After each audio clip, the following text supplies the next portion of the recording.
Welcome to today's webinar. The topic today is Model and Design Aluminum Structures in RFEM 6 and RSTAB 9. My name is Andreas Hörold. I'm responsible for marketing and public relations in the Dlubal Software company. For instance, the Dlubal website, German and English webinars, press releases, etc. I will be the moderator today. I will also answer your questions together with Thomas Günther. He will support me. He is responsible for customer support in our company. The presentation or the presentator is Sonja von Bloh. She is responsible for the Aluminium add-on and our section and for customer support. So you can ask questions via the control panel on the right side of your screen. Can enter a question here and we will answer you. If you don't get an answer during the webinar because there are too many, you will get an email afterwards. The other option is to watch the complete webinar and then email your questions to info@dlubal.com after the webinar. So I hide my webcam that you can see the full screen. I come to the agenda. First point is create an aluminum structure using dynamic blocks. Then load input and combinatorics. Then the design of the structure according to Eurocode 9. And the printout report documentation. Maybe another hint, the webinar will be recorded. I can show you at the end of the webinar where you can find the recording in the next days and the model file and the other files that Sonja will use. Then I hand over the screen to Sonja. Just a moment. Okay, Sonja, it's your turn. Thank you, Andreas. I would also like to welcome you to today's webinar. This construction can be modeled by entering objects in graphic or tabular form directly in RFEM. This has already been shown in detail in previous webinars. In addition, there's also the option of saving object groups as a block and then reusing this block. In RFEM, 3 block types are distinguished. These are the non-parametric blocks, the parametric blocks, and blocks with JavaScript. I would like to introduce you to all 3 block types. In the case of a non-parametric block, the structure has been created without parameters. The model that you see here was created this way. Here, the node coordinates are defined by values. No formulas are used. In order to save the structure or partial structure as a block, it must first be selected. I want to save the entire structure as a block, so I select the entire structure. Then I go to File and then Save as Block. Here I have to enter the name and I have also the possibility to do a classification. The classification is used as a filter so that I can find the block more easily. A few categories have already been created. Here I choose the category beams. The block can now be inserted into any file. I insert the block into the same file. For this, I open the Dlubal Center blocks that manages these blocks. Here are many blocks included. You can see here the beams, then you can use the tower and masts, and so on for your daily work. I first switch to the filter in which I saved the block, and then I select the block. I'll find it here. Then I go to OK. In the main tab, I can set the insert point of the block by choosing the node in the graphic, or I can choose the node in the drop-down here. And then I can define the position of the insert point. If I write here the coordinates, and I have also the possibility to pick this coordinate in RFEM work window.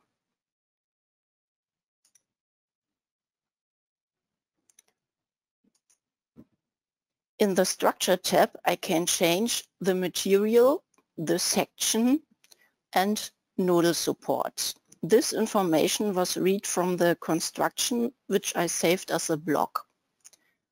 If I want to change the section, for example, then I can click on the 3 points here. This opens our section database, and I can use any section that's included in this database. I now click on OK, and the block will be inserted in the file. The block reference is not lost. I can edit or convert the block to normal geometry. I find the block here in Special Objects blocks without parameter, and if I want to edit this block, then I choose the Edit button, and here I can edit the coordinates or the structure. If I change here the coordinates to 15 meters, then the block will be moved. You see this here. There's also the possibility to use the function directly in RFEM. You can move this block by drag and drop.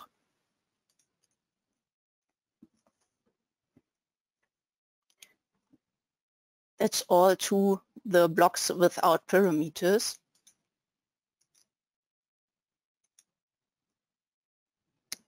In the case of a parametric block, the construction has been entered in such a way that the structure depends on parameters. I've prepared such a model that you can see here.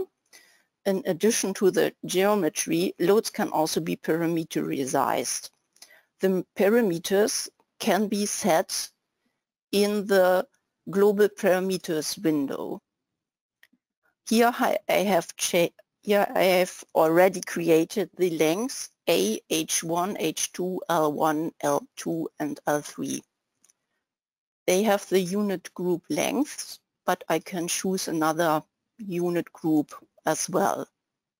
Here you have forces and moments and so on if you want to use parameters for forces or for loads. Then I've selected the definition type value. You have here also the possibility to use formulas.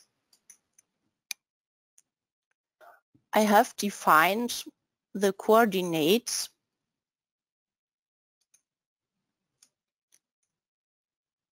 using this parameters via a formula. You can open the formula if you click on this symbol here. And here you can see the node coordinate y is calculated as minus L1, minus L2, minus L3. If I now change the parameter, then the structure will be changed. I can change it also back.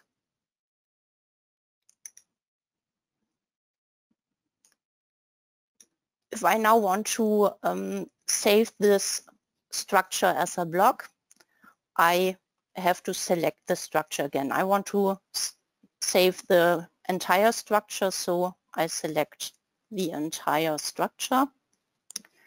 Then I go to File, Save as Block, give him the name with parameter and also the model category beams.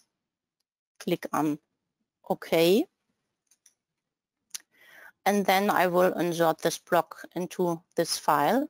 For this I open the Dlubal Center blocks. And in the filter beams, I find this block.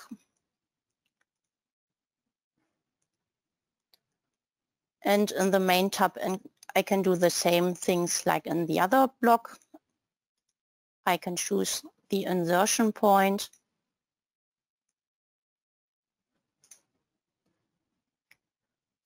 And then I go to the structure.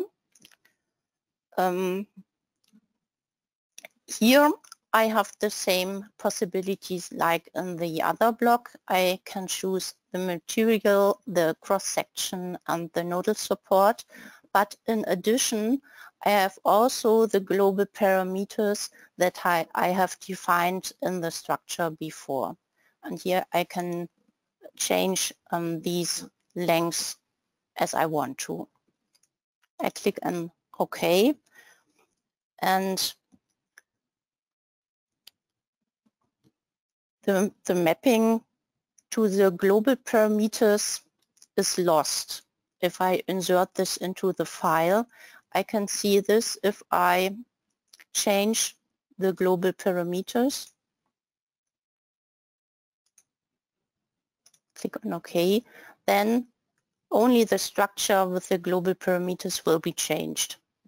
Not the structure that I've saved as a block, but you have also the possibility to edit the block parameters in the structure tab.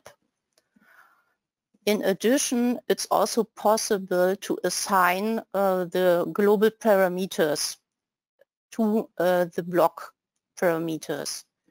If I define it here as equal A equal H1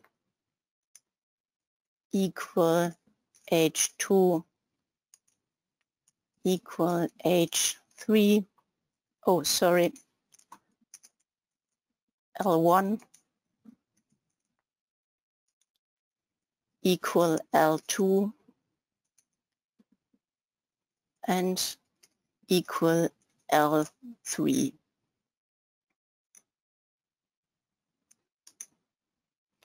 If I now change the parameters,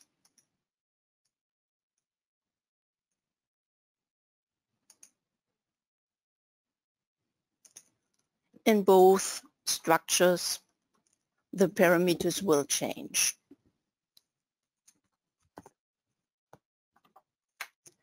However, with the parametric block, it's not possible to add or delete structure objects within this block. If I saved the canopy as a block with 4 columns, as in the example, I cannot add a 5th column within the block. I can add this in RFEM, of course, but this possibility to create dynamic blocks is possible with blocks that use JavaScript. This brings me to the third block type, blocks with JavaScript. With scripting, I can create the topology, the load cases, and the loads. For the creation of script files, you only need an editor like Notepad++. I created a JavaScript file to generate the canopy presented earlier. The 3 main functions, global parameters, input data, and generate, are available for defining blocks. I only used the input data that you can see here and the generate function. in my script. The global parameter function is not used in my script file. The global parameters function is used to create global parameters, which, as I have already shown, can also be used in the blocks. The input data function is used to create the input table in the block dialog with input parameters. Here I show this function. In the input data function, a category can be created in the block's input table using the category function. This is this here. Here I've created the categories basic data, geometry, supports, and sections. In the basic data category, I then use the parameter int, this is here, function to create an input parameter n, here, of type integer. This is used to dynamically generate the number of base. In the category geometry, I create the input parameters a, h1, h2, and l with the function parameter float. The parameter L is created dynamically via the multiplicity counter key n. This is this here, which I defined above in the parameter int.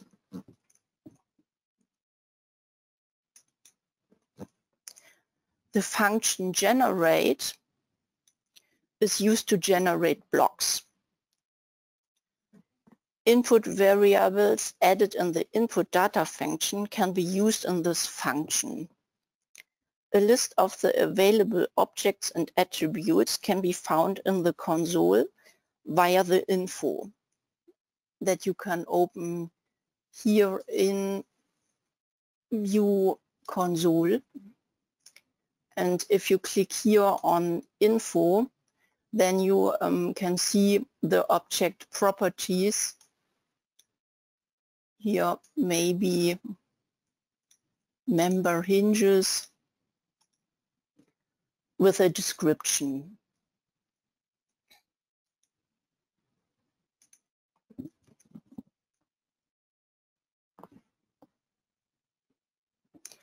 The nodes are created here.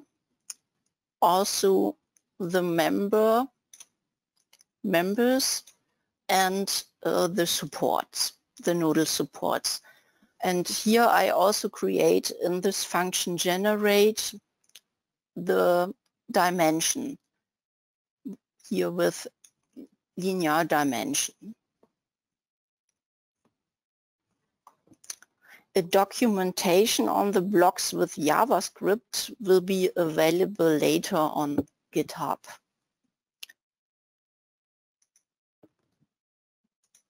To create the block, the function for creating a block can now be called in any RFEM file. The file content is only used to create the image in the Dlubal Center blocks and has no other function. I first go to File, Save as block, and then I call this block with JavaScript. I choose the model category beams, and here I have to choose the JavaScript file.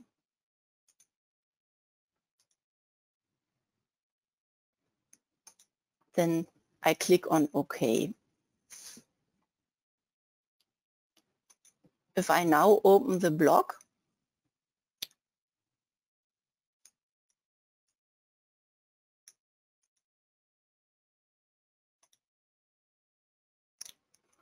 you have also the same option in the main tab. And in the Structure tab, you have here the number of base n. And here I have predefined 3. That means you have 3 base lengths that you can see here, L1, L2, L3. And to make this dynamic, I can choose here also 5. And then you can see this has changed to input L1, L2, L3, L4, L5. Okay. This brings me to the creation of the model of the webinar. I close this file and I create a new one with File New. In tab Main, I define the model name with webinar. I choose type of model 3D, and then I go to the tab Add-ons. Here I can select the add-ons that I want to use in my model. A green dot in front of the add-on indicates that a license is currently available for it. An orange or blue dot indicates that the add-on can only be used in demo mode or as a trial version. I select the aluminum design, and the 2 checkboxes, Combination Wizard and Load Wizard, are activated by default. This uses the Combination Wizard and the Load Wizard to combine load cases and to generate wind and snow loads. Then I go to the Standard tab. Here I specify the standards for the load case classification. I have here several standard groups for my choice. Here I select the Eurocode 1990 and the national annex from Germany. For the load method, you have also several standard groups, and here I also select the German national annex. For the design of aluminum, I have 2 possibilities. I can use the Eurocode or the American standard ADM. Here I want to show the Eurocode also with national annex from Germany.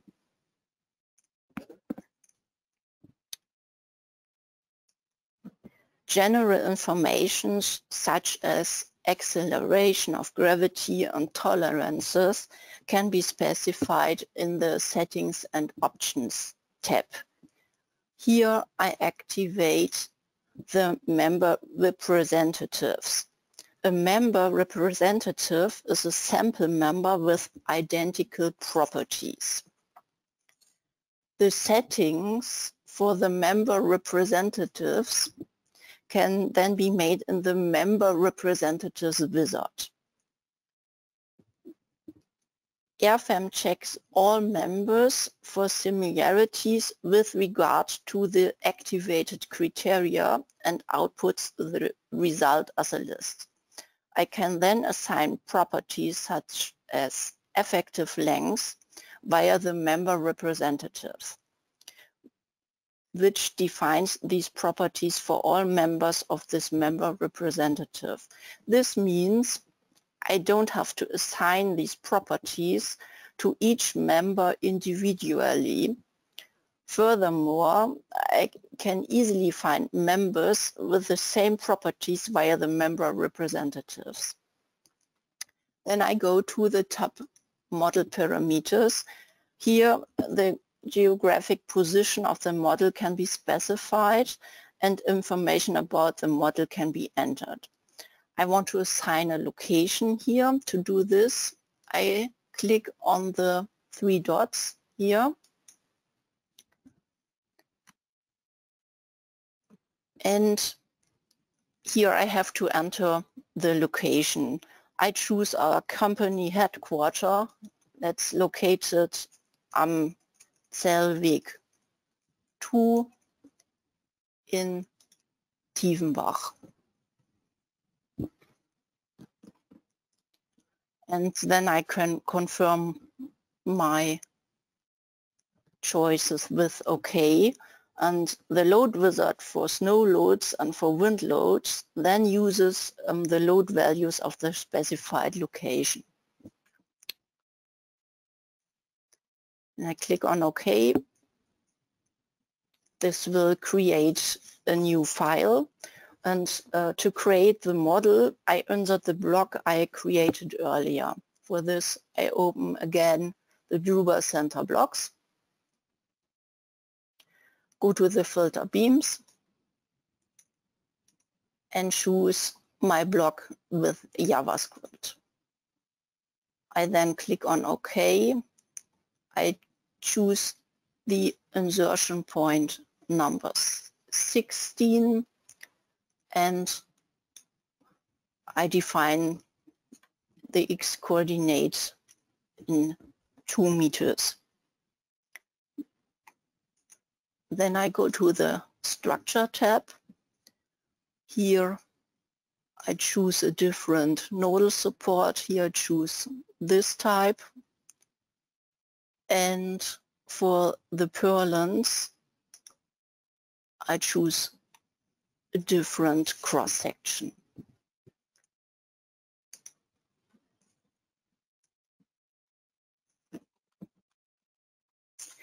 The model has been created so far, so that I can now create the load cases. The load case LC1 is automatically generated. That's a load case self-weight.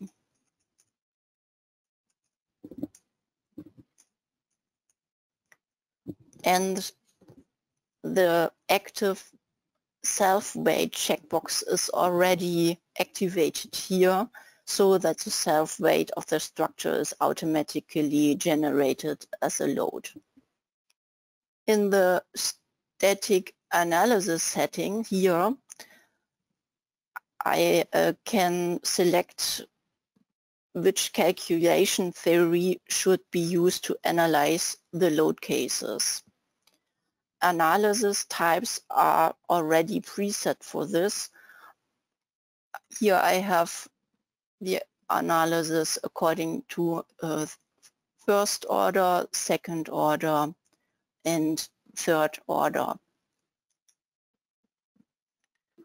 If I don't find the static analysis settings that I want to use, I can create a new one, or I can edit the settings here in the Edit Static Analysis Settings tab window.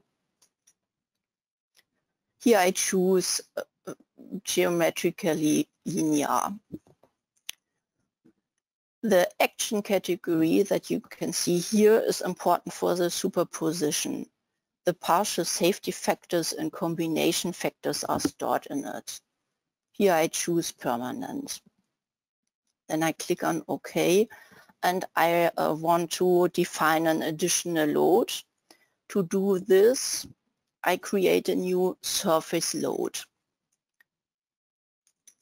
For this, I go to the load wizard, and I want to use the member loads from area loads. This load wizard simplifies the task of creating a surface load on members of the model. You can use this to apply a load to the purlins without manually determining the load distribution on each member. Here I go on New Load Wizard, and in the main tab I define the load parameters first. Here I define the load distribution uniform, coordinate system global, load direction is okay also, and here the load magnitude should be 0.15 kilonewton per square meter. Then I go to the next tab, and here I have to define the load plane. For this, I click or I select the corner nodes in the graphics with this function.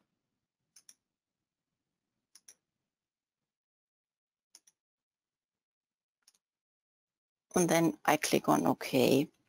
Furthermore, I can specify here which member should be excluded from the load application. Here I choose members parallel to the beam.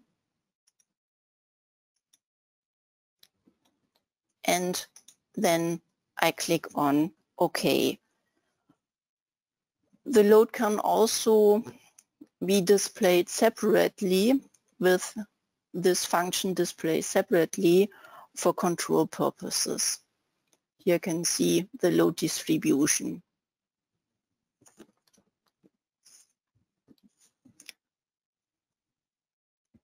Okay, the load is okay.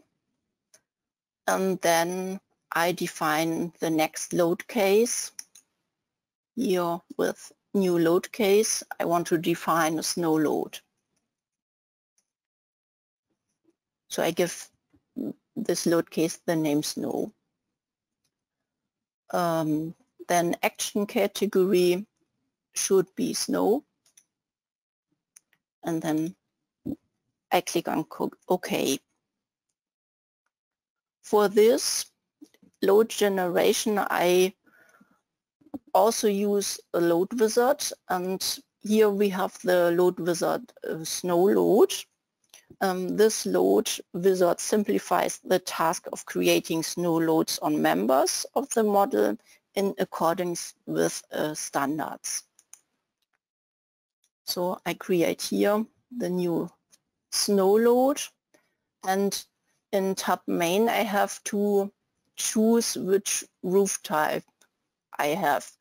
Here I have the choice between flat and monopitch and dual pitch roof. I have a flat or monopitch roof, so I choose this option. Then I have to define the roof corner nodes.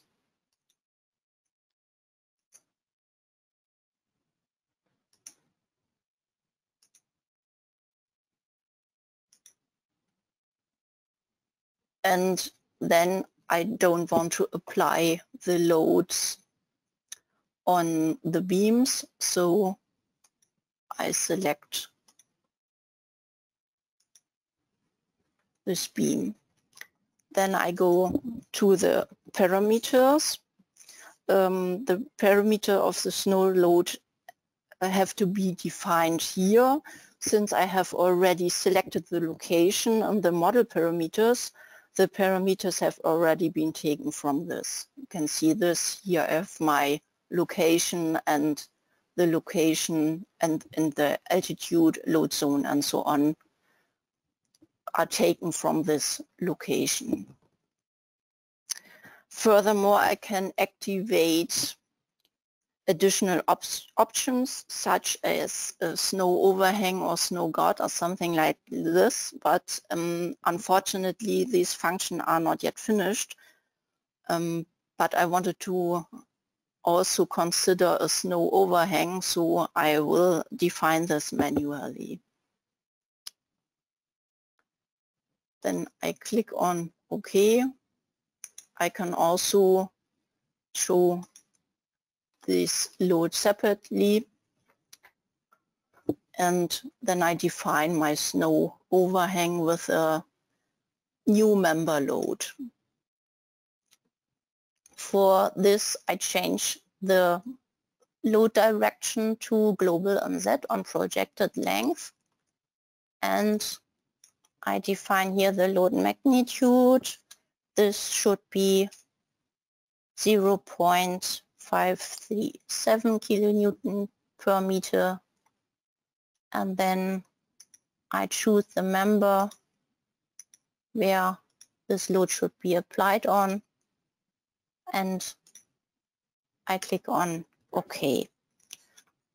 Snow load is ready, is finished, so I have to define wind loads, and if a canopy roof like this should be designed, a load determination with regard to section 7.3 of Eurocode 1991-14 is required. We have only load wizard for closed buildings that you can see here. That's here the load wizard for windows, but they are only for closed buildings. So I have to apply the load manually or with the help of AirWind. How to determine the load manually is described in the knowledge base article. I want to show you this article here. On our homepage on dlubal.com, you have here the tab Support and Learning, and you can find many knowledge base articles here or frequently asked questions here. And in this article, it's described how to determine wind loads for canopy roof structures. Okay. Go back to the program, and then I have to create my wind load cases. As an example, I only create the wind pressure and wind suction in +x direction. According to the standard, further flow direction and frictional forces according to section 7.5 would have to be taken into account, but I'm neglecting it here. So I create a new load case. Wind pressure in +x with action category wind. And then I click on OK. Then I use the load wizard member loads from area load. And here I choose the load distribution varying in x.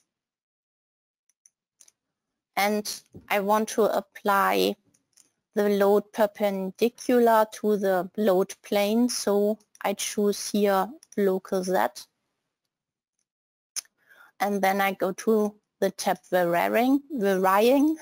Here I have to define the area load parameters. I've calculated it before with Excel according to the technical article I have shown you before. And here I copy the load parameters and paste them here. Then in the geometry tab I have to define the boundary of the area load plane. For this I choose my 4 corner nodes.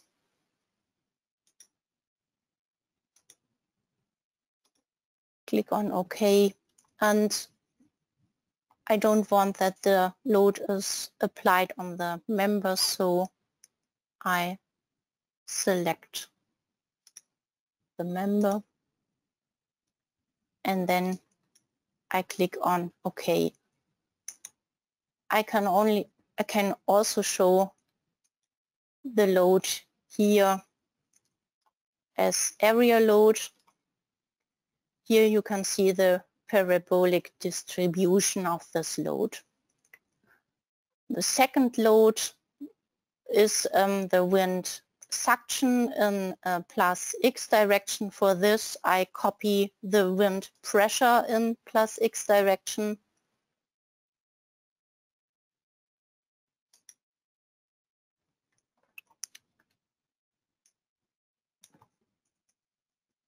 I rename this load case. This is now wind suction. Click on OK.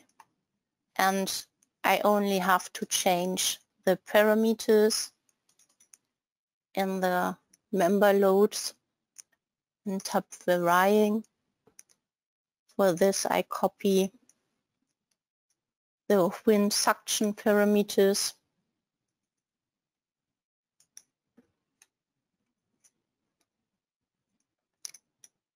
And click on OK. OK. Wind loads are finished.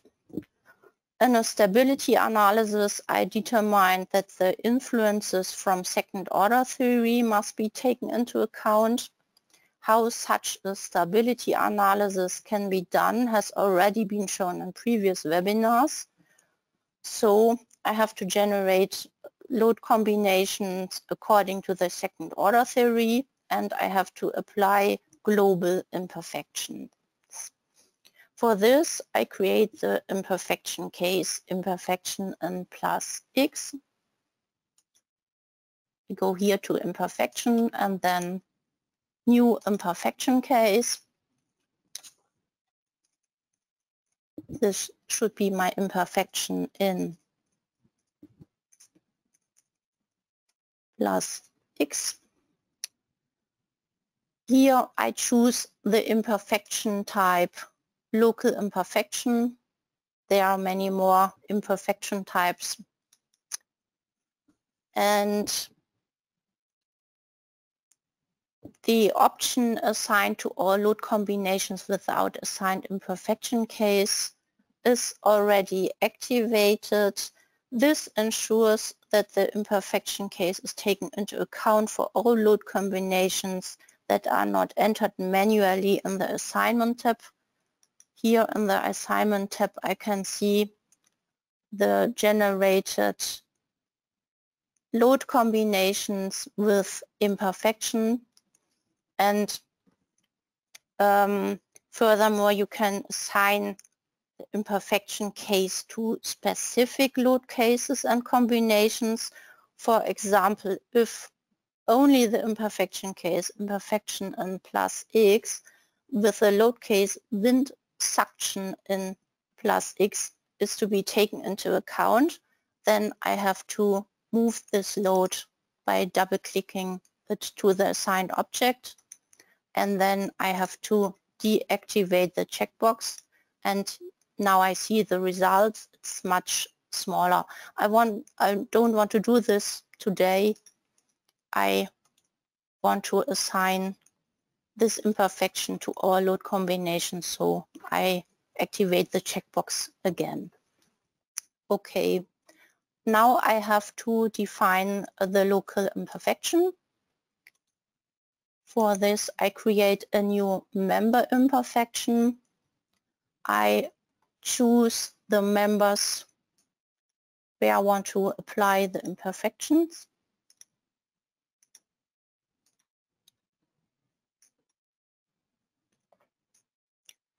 And then I have to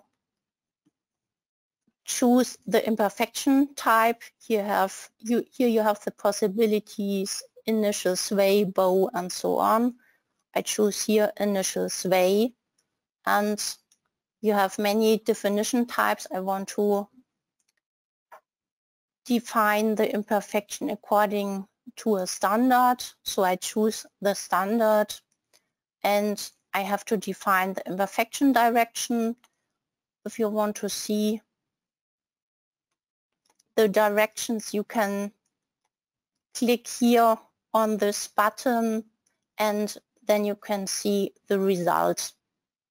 And I want to assign this imperfection in plus x direction. This is the local z direction here in this case. Then I have to define the structure height. I will measure that from the column. And the number of columns in one row is 1 in this direction. So I click on OK, and the imperfection is created. I can show this with this button here. The other imperfection will be created by copying this imperfection. So I click here on copy selected imperfection, it's the imperfection in minus x direction.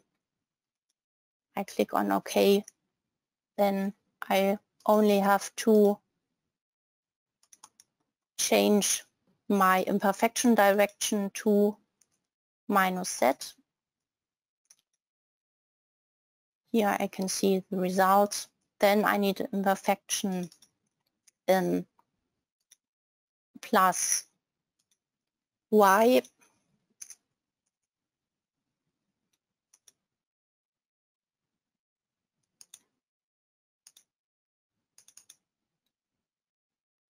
Here I have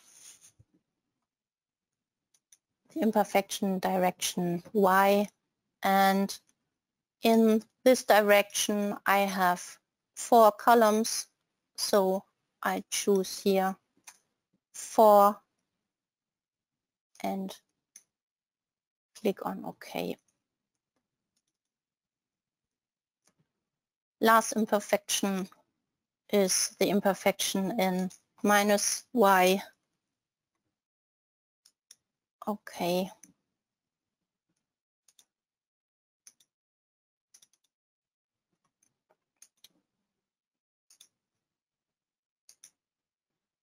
Okay.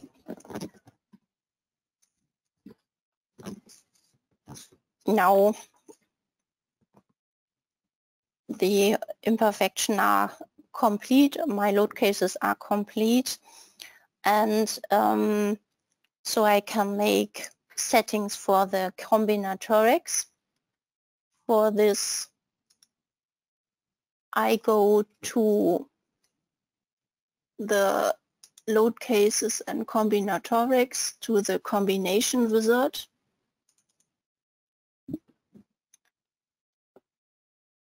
I'm defining here the second order analysis,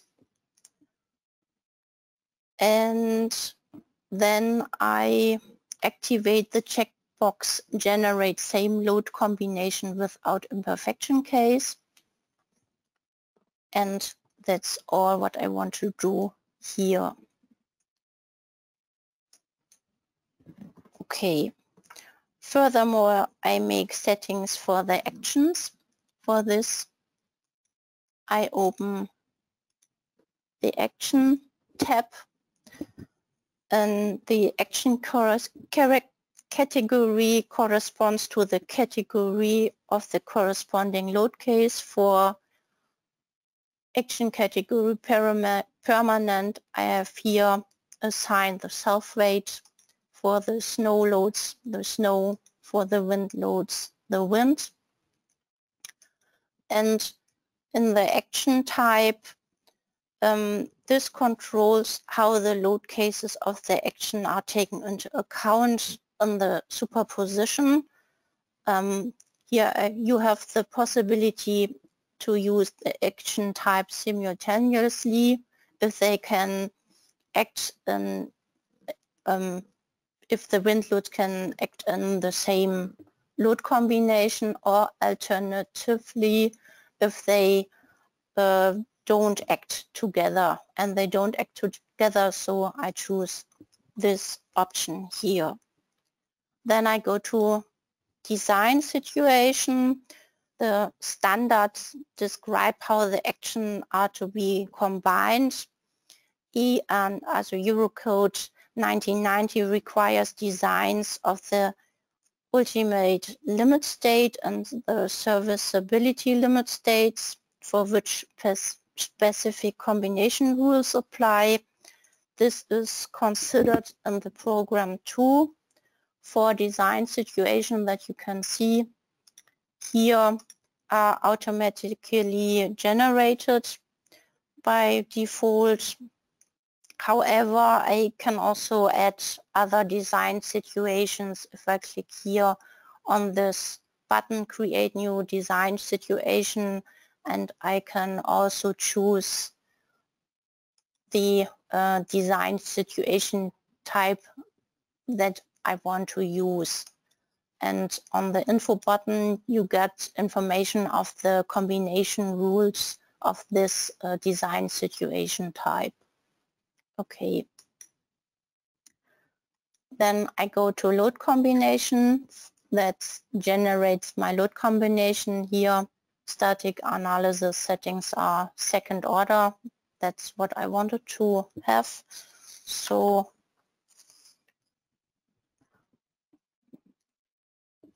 the combinatorics are okay now.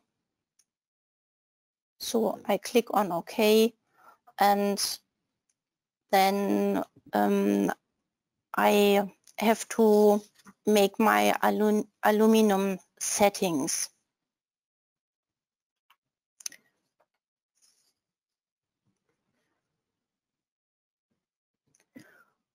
And this I want to do with the member representatives, and RFEM has detected 3 member representatives. These member representatives are colored with this quadratic symbol here. It's here the green one, the red one, and the blue one. And these are the columns, the beams, and the purlins. I can give this member representatives also a name. And so I double click on this member representatives. I can give them a name. I name this member representative columns. And the first one, I name it members. And the third, purlins.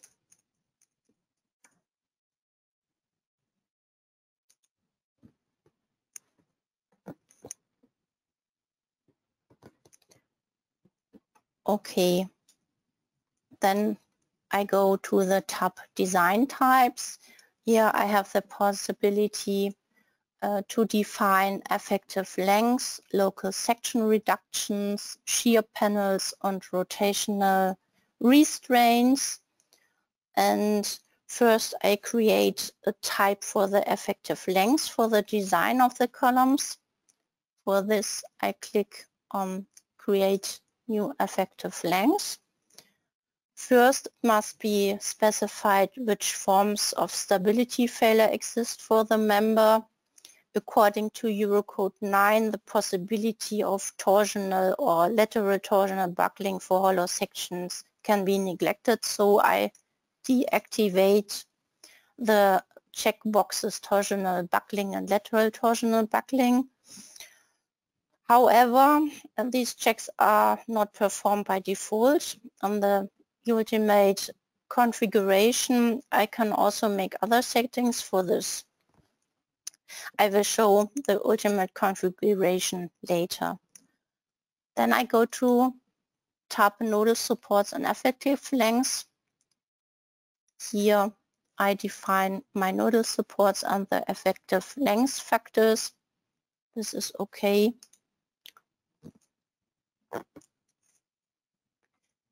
And I'll start by looking at the ultimate configuration in the design configuration tab. Here I go to edit and I name this ultimate configuration to columns. And here the stability design checks are activated. Here you have the possibility to define alternative values that are described in the standard, or here you have the possibility to perform the design for sections like hollow section that I mentioned before if you activate this checkbox. Okay, go on OK. If no design configuration is assigned to an object to be designed, then no design are carried out in this configuration for this object. I won't I don't want to do a serviceability check of columns, so I don't choose a configuration here. Then only the ultimate configuration will be used, and only the stability checks and cross-section checks will be done. Then I go to member representatives. Here I wanted to name this beams. Oops, beams instead of members. And in this member representative, I don't want to do a stability design, so I create a new ultimate configuration. I go here on, and I name this beams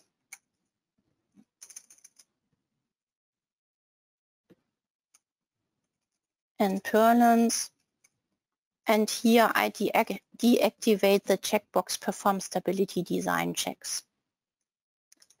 Then I click on OK.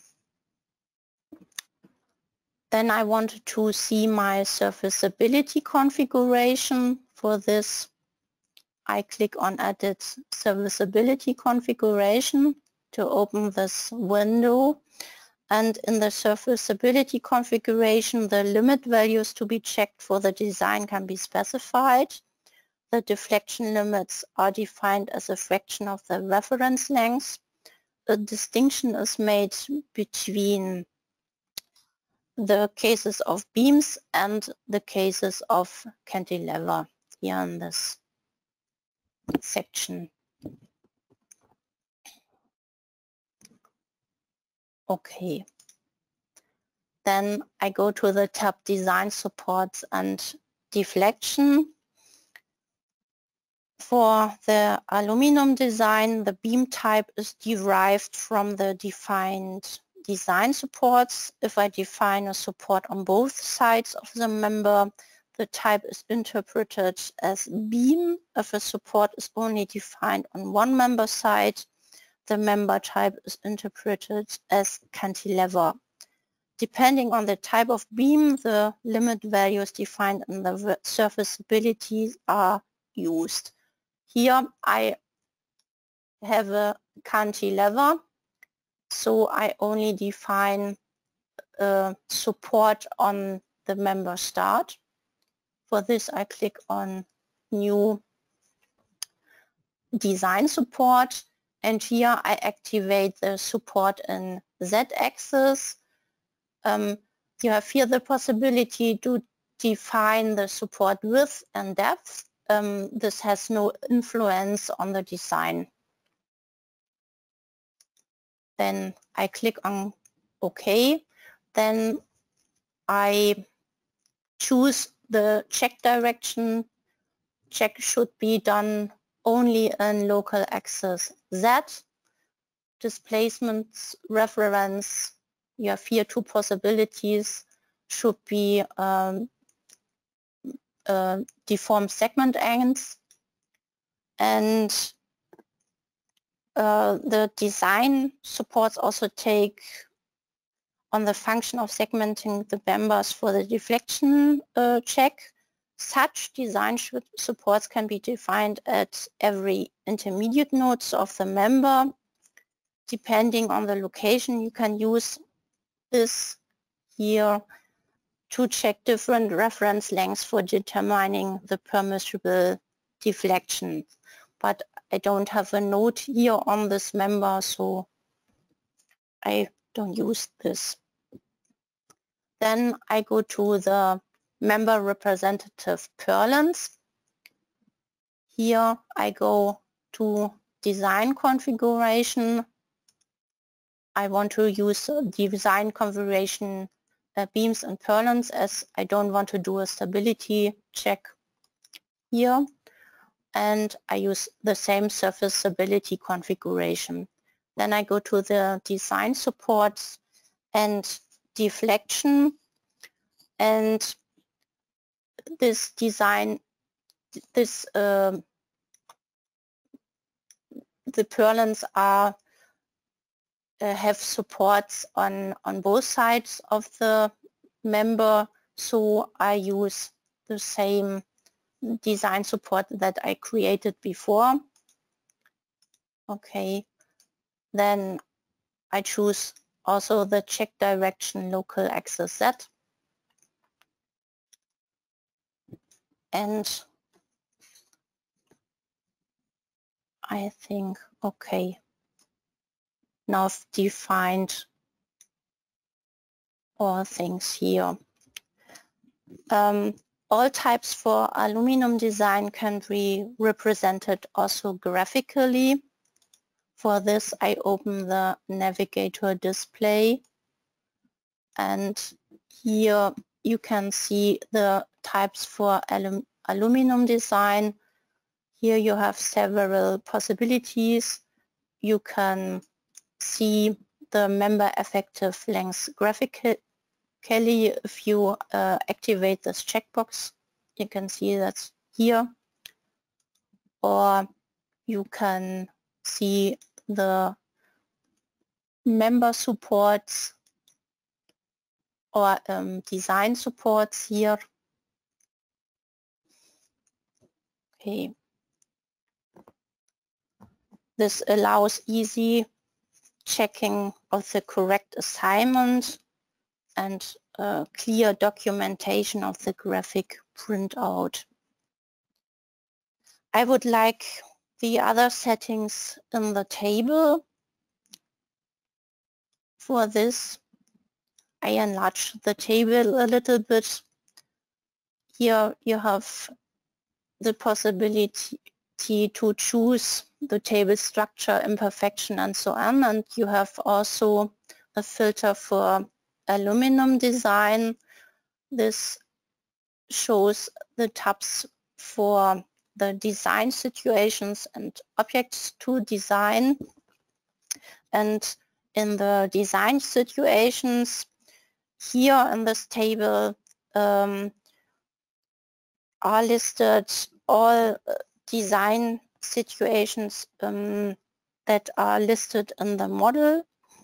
Here you can decide whether and how a specific design situation should be taken into account for the aluminum design. I only want to check the design situation, the first and the second. The other one I don't want to check, so I uncheck the checkboxes. Here you have also the possibility to choose a different design situation type if you want to. Then I go to Objects to Design. All object types on the model and suitable for design and the add-ons are listed as one row in this table, and by entering an object number in the cell removed from design, you can exclude certain objects from the design. I only want to design the member representatives, so I deactivate this checkbox. So all inputs are ready, so I can start my calculation. For this, I click on Calculate All.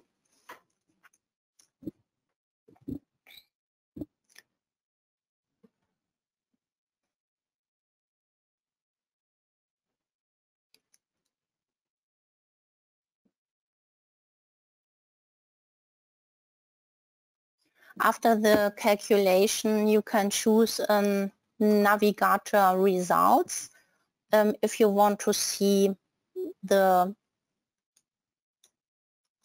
static analysis results or the aluminum design results. If you choose here the entry, and here you can see the design checks graphically. The design checks are also outputted in tabular form. For this, I choose here Aluminium design, and here you have many possibilities. Here you can see the governing results or design ratios on member representatives. You have several tabs, design ratios by design situation or by loading or by material, and you can open the details of the design if you double click on an entry on the table, and here you can see all details of the design, also with formulas, and here you can see this member is characterized as cantilever, and you can see here the design check. Further detailed graphics are also available if you click on diagram and section.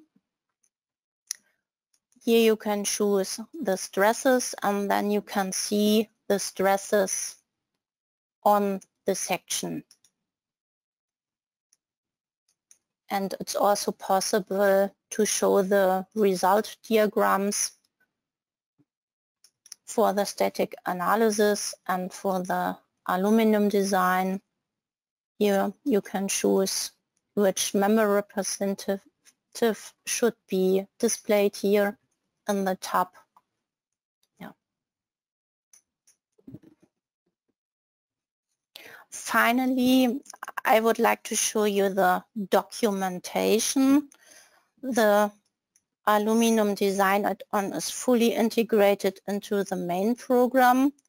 The function of the printout report are therefore available for documenting the input data and results. For this, I go to the navigator data, and then I create a new printout report. And in the list you can choose which topics should be included in the printout report. Here I activate all, then I deactivate it. I only want to print the aluminum design topics in the printout report, so I check these topics. Here I have additional filter options, and then I click on Save and Show, and then the printout opens.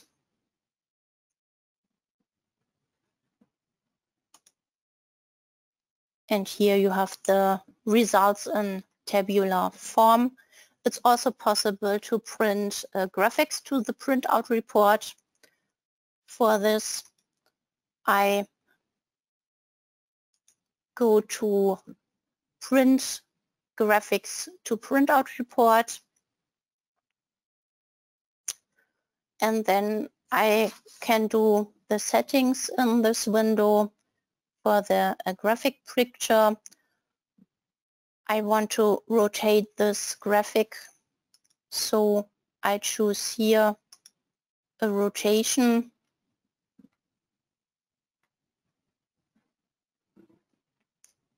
On 270 degrees, and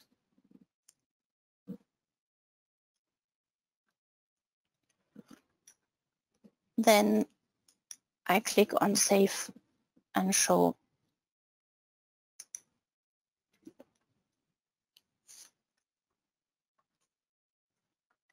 With the documentation, I have now come to the end of my presentation. I now give the floor back to Andreas. Okay, thank you, Sonja, for the nice presentation and complete presentation. We are a little bit over the time, but I would like to show you where you can find the recording and the models and files of the webinar. Just take a look at my screen. Under www.dlubal.com you can find under news and events the webinars, and that is today's, where's today's webinar? Let me find it. Here, okay. It's a little bit at the bottom because now it's over. You will get a link to that page here. You don't have to search it, and the recording will be here in the middle, and here under the presentation slides you will find the model and the Excel file and the script. Okay, then at the end I will thank you for your attention. Thank you to Sonja for the presentation, to Thomas for answering the questions. I wish all a nice rest of the day. And bye-bye. Bye.